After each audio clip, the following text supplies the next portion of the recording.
In today's video, I'm going to teach you how to add a sidebar in Google Sites.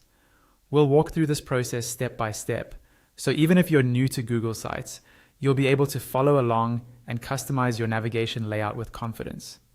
First, open your web browser and go to Google Sites.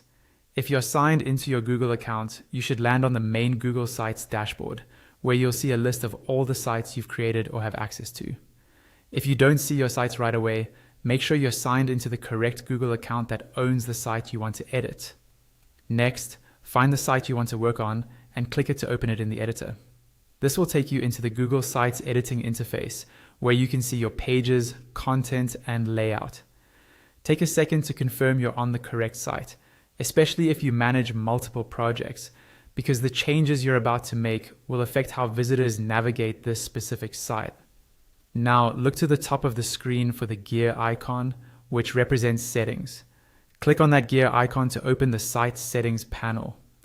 This is where Google Sites lets you control different options, including how your navigation menu is displayed. Inside the Settings panel, look for the section labeled Navigation or something similar. You'll see an option called Mode, which controls where your menu appears.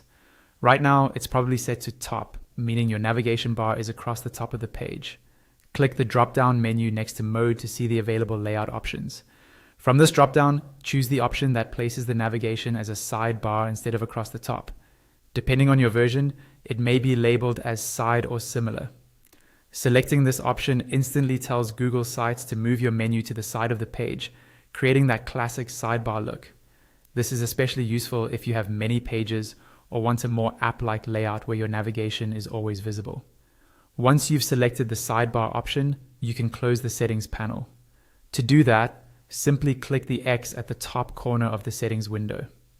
Your changes are saved automatically, so you don't need to hit a separate save button. Now, take a moment to preview your site or scroll around in the editor to see the new sidebar in action. You should see your pages listed along the side, giving your visitors a clear, easy-to-use navigation experience.